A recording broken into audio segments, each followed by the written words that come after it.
ya, ring 3, ring 4. Tidak mungkin orang biasa bisa melakukan itu. Pasti kekuatan yang sangat terstruktur dan sistematis. CCTV ada, silakan polisi mengusut. Sampai hari ini kami sudah laporkan ke polisi, belum pernah ada tindak lanjut. PPN 12% itu diputuskan melalui undang-undang. Undang-undang itu diusulkan oleh pemerintahan Presiden Jokowi. Pada saat yang sama, PDI Perjuangan ada di komisi itu, dan komisi itu menunjukkan PDI Perjuangan menjadi ketua panja kalau saya tidak salah. Jadi itu adalah keputusan DPR RI, bukan inisiatif Presiden. Bukan inisiatif dari PDI Perjuangan.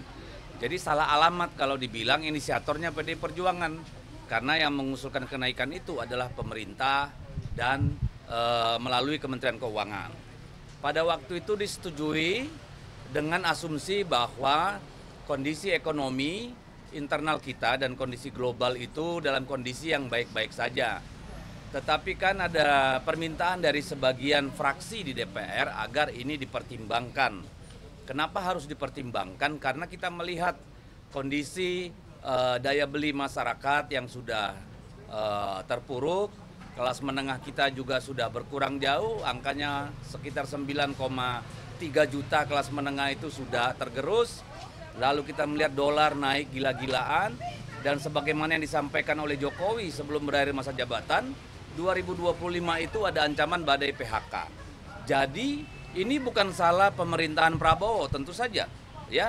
Yang diminta teman-teman itu juga bukan membatalkan undang-undang itu atau kesepakatan yang sudah dibuat di DPR, tetapi meminta pemerintah mengkaji baik buruknya dari kenaikan PPN itu bagi rakyat. Bagaimana itu betul-betul bisa menghasilkan dana tambahan bagi APBN untuk menutupi defisit yang ada di APBN. Jadi sama sekali bukan menyalahkan pemerintahan Pak Prabowo, enggak, karena memang itu sudah given dari kesepakatan periode sebelumnya itu. Nah, jadi ini sebenarnya permintaan untuk melihat kembali kondisi rakyat kita yang banyak, ya, yang akan terdampak dengan situasi ekonomi baik internal maupun secara global. Berarti artinya PDIP sebenarnya meminta pemerintah mengkaji ulang apa menolak atas Mengkaji ulang, kita minta mengkaji ulang apakah tahun depan itu sudah pantas kita berlakukan pada saat kondisi ekonomi kita tidak sedang baik-baik saja. Ya, kita minta itu mengkaji karena memang kita berharap pelan-pelan pajak itu menjadi salah sumber paling utama bagi kebutuhan pembiayaan pembangunan, kan seperti itu, ya. Tapi kan kita lihat sendiri kondisi yang ada sekarang. Jadi itu bukan bermaksud menyalahkan Pak Prabowo, tetapi minta supaya dikaji dengan baik, ya. Apakah betul-betul itu menjadi jawaban dan tidak menimbulkan persoalan-persoalan baru. Tapi kalau Ibu Sarah tadi pagi, Sarah Gerindra tadi pagi mempertanyakan penolakan PDIP atas PPN 12%, Bang. Padahal waktu itu sebelumnya PDIP dipanja, Bang, waktu itu. Kamu kan saya udah jawab dari tadi kamu kemana sih? Tapi kalau ini Sudah jelas bahwa itu usulan pemerintah melalui Kementerian Keuangan, bahwa PDI Perjuangan ada panja di situ, itu kesepakatan di dalam komisi maupun lintas fraksi, bukan kemauan PDIP. Siapa yang menginisiasi? Pemerintah melalui Kementerian Keuangan. Udah clear. Tapi kalau ini sudah diputuskan jadi satu kebijakan gimana, Pak? Loh, kemarin undang-undang pemilu kada aja yang sudah disahkan di Balek bisa putus, dibatalkan. Kenapa ini enggak? Kalau untuk keselamatan rakyat kan itu. Tapi kalau pemerintah percaya diri itu tidak akan menyengsarakan rakyat, silakan terus. Kan tugas kita untuk melihat bagaimana kondisi gitu loh. Oke ya? Cukup saya kira. Allah itu lain lah, soal pribadi, biarin aja, itu kriminalisasi. Saya nggak mau urus. Kalau mau ya silakan saya dipanggil untuk klarifikasi. Apalagi? Apalagi? Ini mau ngomongin apa sih kita? Bang, dia kesempatan jalan nih. Hah? Boleh bang. Iya, nanti dulu lah itu. Apalagi?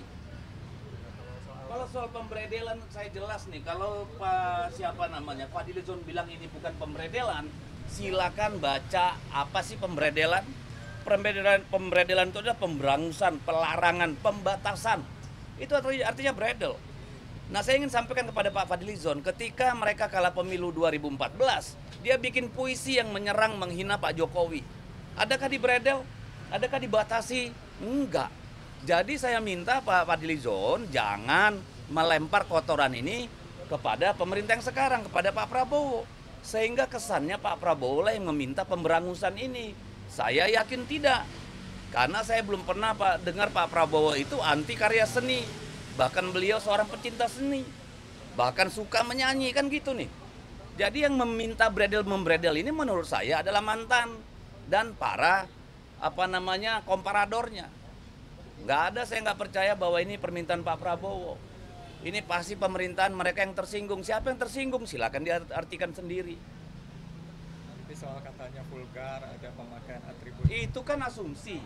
Harusnya kalau itu dipamerkan, maka yang melihat itu hanya segelintir orang yang datang ke pameran.